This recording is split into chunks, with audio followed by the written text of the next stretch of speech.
Hi everyone. आज के video में झारखंड के राष्ट्रीय आंदोलन के बारे में देखेंगे। तो झारखंड के राष्ट्रीय आंदोलन के अंतर्गत झारखंड में उग्र राष्ट्रवाद। तो उग्र राष्ट्रवाद झारखंड में, इस टॉपिक से जेपीएससी और जेएसएससी के लिए जितने भी सवाल बनेंगे सारे सवाल इस वीडियो में कवर किए जाएंगे। तो चलिए शुरू करते हैं। झारखंड में उग्र राष्ट्रवाद। तो पहला सवाल क्या है बनता है? तो पहला सवाल बनता है, उग्र राष्ट्रवाद के दौर में झारखंड में क्रांतिकारी गतिविधियों का मुख्य केंद्र क्या था? उग्र राष्ट्रवाद के दौर में झारखंड क्षेत्र में क्रांतिकारी गतिविधियों का मुख्य केंद्र क्या था? देवघर। तो सही आंसर हो जाएगा देवघर। क्रांतिकारी गतिविधियों का मुख्य केंद्र देवघर। और देवघर, अगला सवाल क्या बनता है, देवघर के किस मकान का उपयोग क्रांतिकारियों द्वारा बम बनाने तथा प्रशिक्षण हेतु किया जाता था?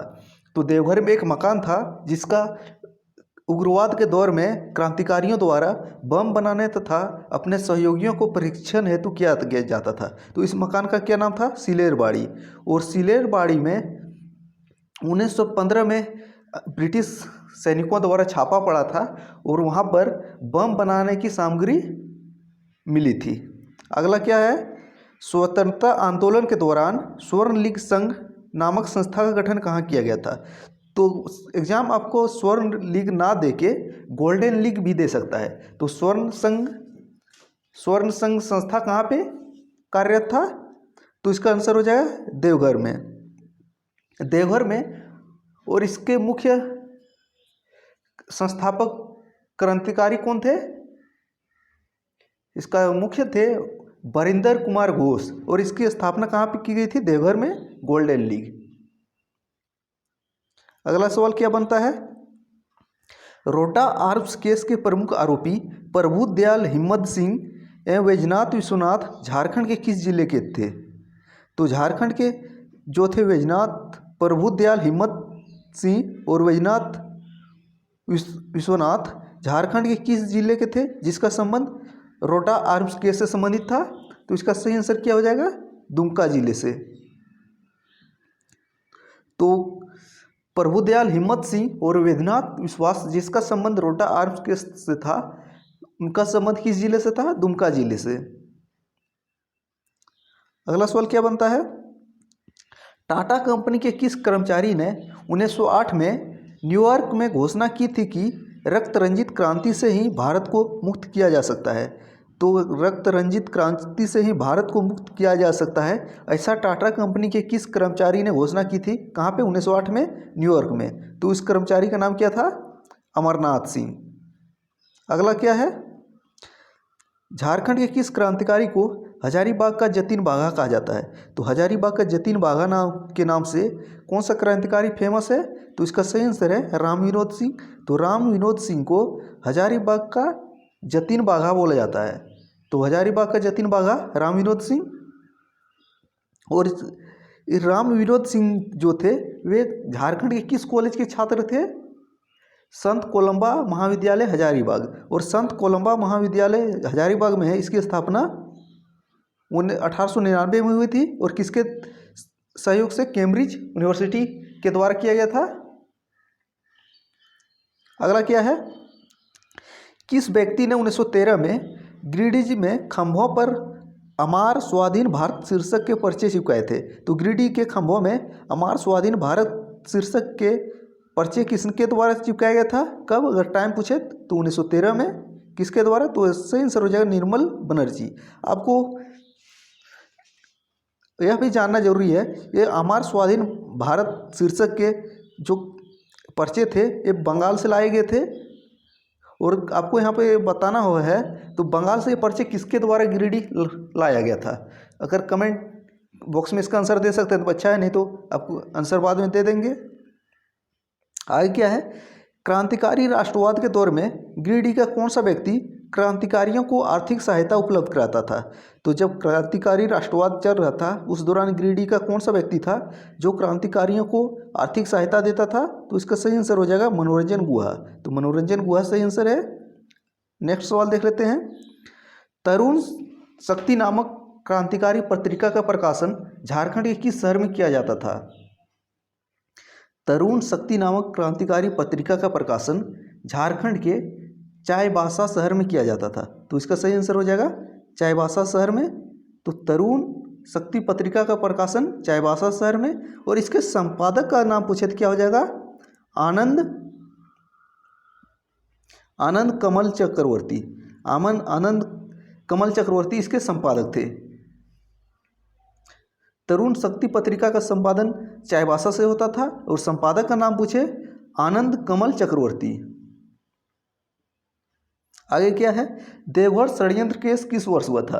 देवघर षड्यंत्र केस की बात करें तो ये 1927 में हुआ था, तो इसका सही आंसर हो जाएगा 1927। देवघर षड्यंत्र केस 1927। अगला क्या है, देवघर षड्यंत्र केस में कितने व्यक्तियों की गिरफ्तारी हुई थी। देवघर षड्यंत्र केस जब 1927 में हुआ था तो इस दौरान कितने व्यक्तियों की गिरफ्तारी हुई थी, 20 व्यक्तियों की गिरफ्तारी हुई थी। और देवघर षड्यंत्र केस के दौरान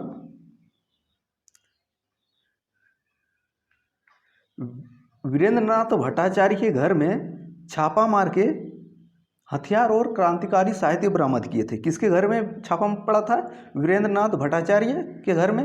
यहाँ पे क्या मिला था, हथियार और क्रांतिकारी साहित्य। अगला क्या है, देवघर षड्यंत्र केस के प्रमुख अभियुक्त वीरेंद्रनाथ भट्टाचार्य किस स्थान के निवासी थे।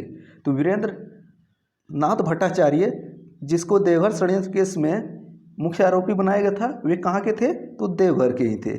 और उसी के मकान में छापा पड़ा था, वहाँ पे हथियार और क्रांतिकारी साहित्य भी मिले थे। तो ये थे झारखंड में उग्र राष्ट्रवाद के उदय से बनने वाले कुछ महत्वपूर्ण सवाल, जो जेपीएससी और जेएसएससी की दृष्टि से अति महत्वपूर्ण है। अगले वीडियो में अगले टॉपिक के साथ मिलते हैं, तब तक पुराने वीडियो देखते रहिए।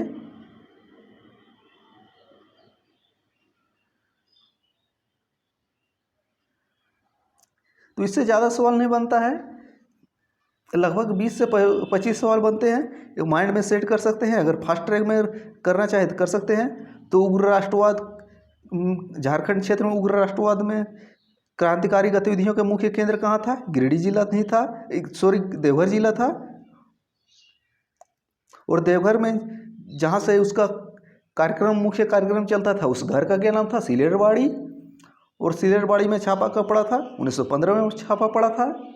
उसके बाद क्या सवाल बनता है, गोल्डन लीग और स्वर्ण संघ या तो गोल्डन लीग कहाँ पे कार्यरत था, देवघर में। और इसके संस्थापक कौन थे, अगर संस्थापक पूछा जाए तो वारिंद्र कुमार घोष इसके संस्थापक हो जाएंगे। और इसके बाद रोटा आर्म के संबंधित है, तो इसके मुख्य आरोपी कौन थे, प्रभुदयाल हिम्मत सिंह और वेदनाथ विश्वास। वे दोनों कहाँ के रहने वाले थे, दुमका जिले के रहने वाले थे। इसके बाद क्या आता है, एक टाटा कंपनी का कर्मचारी था जिन्होंने घोषणा किया था कि न्यूयॉर्क में 1908 में कि भारत को रक्त रंजित क्रांति से ही आज़ाद किया जा सकता है। उसका नाम क्या था, अमरनाथ सिंह। उसके बाद क्या था, हजारीबाग का जतिन बाघा किससे बोला जाता है, ये भिभिया सवाल है, तो राम विनोद सिंह इसका आंसर था, जो संत कोलंबा कॉलेज हजारीबाग के छात्र थे। उसके बाद क्या सवाल आया था, गिरिडीह में आवर स्वाधीन भारत शीर्षक के पर्चे किसने चिपकाए थे, निर्मल बनर्जी ने। कब चिपकाए थे, 1913 में चिपकाए थे।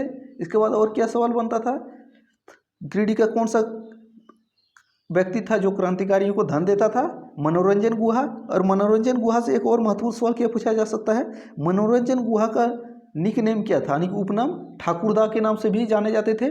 तो झारखंड का कौन सा व्यक्ति ठाकुरदा के नाम से जाना जाता है, मनोरंजन गुहा।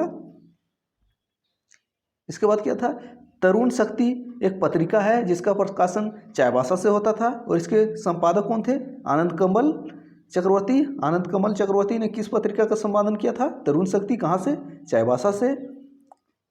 इसके बाद देवघर षड्यंत्र केस कब हुआ था, 1927 में। उसका मुख्य आरोपी कौन था, वारिंद्रनाथ भट्टाचार्य। और देवघर षड्यंत्र केस में टोटल 20 व्यक्ति गिरफ्तार हुए थे। और वारिंद्रनाथ भट्टाचार्य कहाँ के रहने वाले थे, देवघर से। तो इतना ही सवाल बनते हैं झारखंड में उग्र राष्ट्रवाद से। तो थैंक्स फॉर वॉचिंग। अगले वीडियो में और मिलते हैं सवालों के साथ, अगले टॉपिक के साथ।